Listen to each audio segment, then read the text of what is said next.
ሰላም ጤና ይስጥልን ክቡራን የዩቲዩብ ቤተሰቦች፣ የሰዓቱን አጫጭር መረጃዎች እየቀርብ ያለው እስከ ፍጻሜው አብራችሁን ቆዩ።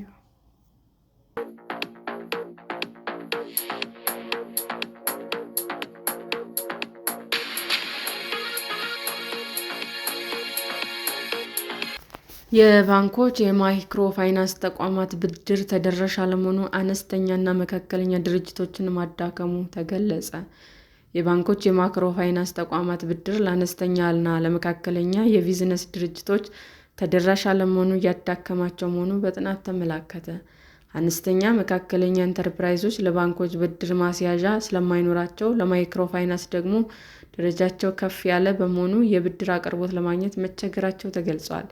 የቡድን ስምንት አባል ሀገሮች እንደ አውሮፓውያን አቆጣጠር በ2018 ባደረጉት ጉባኤ ማጠናቀቂያ ላይ በለንደን ከተማ እንደተመሰረተ የሚነገርለት 50 ሀገሮች ውስጥ ይሰራል የተባለው ጂኤስጂ የተሰኘው ዓለም አቀፍ ፋይናንስ እና ኢንቨስትመንት ተቋም በኢትዮጵያ ኤሲአይ አድቫይዘርስ የተሰኘ ኢንቨስትመንት እና ማህበራዊ ልማት ላይ ከሚሰሩ ድርጅቶች ጋር በቢዝነስ እና ኢንቨስትመንት በምህዳር ላይ ያተኮረ ጥናት የካቲት 12 ቀን 2018 ዓ.ም ይፋ አድርጓል። ሁለቱም ድርጅቶች የፋይናንስ ኢንቨስትመንት ፍሰቶች ማህበራዊና አካባቢያዊ ተጽዕኖ እንዴት አካተው መሄድ እንዳለባቸው፣ ጉትጎታና ጫና የማድረግ የፖሊሲ ለውጥ እንዲደረግና የፋይናንስ አማራጮች እንዲመቻቹ ግፊት ማድረግን ጨምሮ በርካታ ስራዎች እንደሚያከናውን ተናግሯል። ጥናቱ አነስተኛና መካከለኛ ኢንተርፕራይዞች ከማይክሮ ፋይናንስ ተቋማትም ሆነ ከባንኮች የብድር አቅርቦት የማያገኙ መሃል ላይ በችግር የቆሙ ናቸው ብሏል።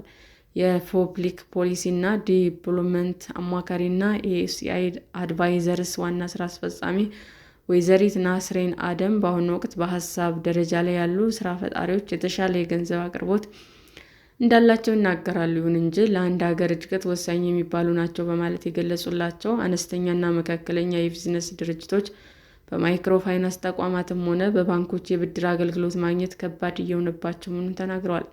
አነስተኛና መካከለኛ ኢንተርፕራይዞች ከማይክሮ ፋይናንስ ተቋማት ብድር ለማግኘት ከጥቃቅን ድርጅት የተሻገሩ በመሆናቸው ከባንኮች ብድር ለማግኘት ደግሞ የብድር ዋስትና ማቅረብ የማይችሉ ስለሆነ የፋይናንስ አቅርቦት ችግር ውስጥ መሆናቸው ታይቷል ብሏል። አክለውም በኢትዮጵያ አብዛኞቹ በሴቶች የሚመሩ ኢንተርፕራይዞች በአነስተኛ በመካከለኛ ደረጃ ከባንክ ወይም ከማይክሮ ፋይናንስ ብድር ባለማግኘታቸው ፈተና ውስጥ የገቡ መሆናቸውንም ተናግረዋል።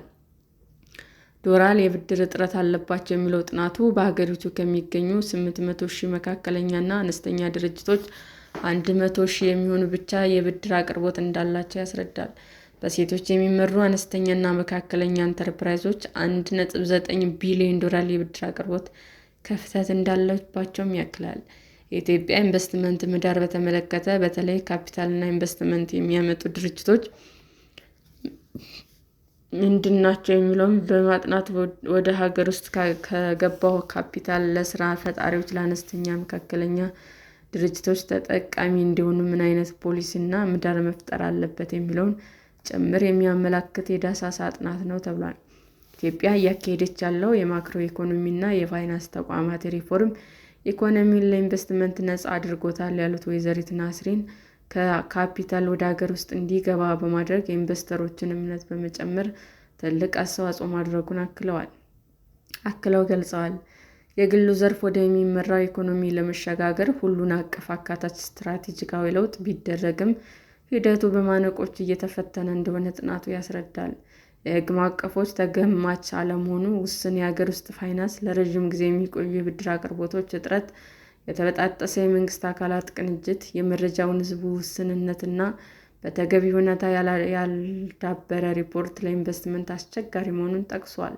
የባንክ ዘርፉ የፋይናንስ አቅርቦት በተመረጡ ንብረቶች ማስያዣነት ብድር የሚያቀርብ መሆኑን፣ የፋይናንስ አቅርቦቱ ፕሮጀክቶችን መሰረት ያደረገ እንጂ ገበያ ተኮር አለመሆኑ ሌላው ማነቆ ሆኖም ቀርቧል። ጥናቱ መንግስት፣ ስራ ፈጣሪዎች፣ ኢንተርፕራይዞች፣ ባለሀብቶችና የልማት አጋሮች በጋራ የሚመክርበት እንዲፈጠር በማመላከት ኢንተርፕራይዞች ዓለም አቀፍ ይዘት ባላቸው የቢዝነስ መድረኮች እንዲሳተፉ በማድረግ የሚኖራቸውን የግንኙነት መስመር ማጠናከር እንደሚያስፈልግ አስረድተዋል።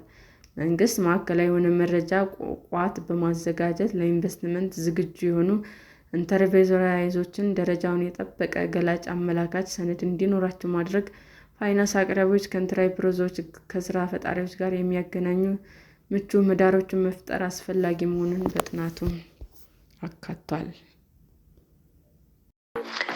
ሰላም ጤና ይስጥልን ውድ የዩቲዩብ ቤተሰቦቼ እንዴት ናችሁ? አዲስ ጀማሪ ነኝና ሰብስክራይብ ያደረጋችሁ አበረታቱኝ። አመሰግናለሁ። ዩቲዩብ አድማጮቻችን ለሰዓቱ ያቀረብኩላችሁ አጫጭር መረጃዎች ይህንን ይመስል ነበር። በሌላ መረጃ እስክንገናኝ ሼር፣ ላይክ፣ ሰብስክራይብ እንዲሁም ቢቀርብልን የምትሉት መረጃ ካለ ኮሜንት እያደረጋችሁ ቸር ቆዩን።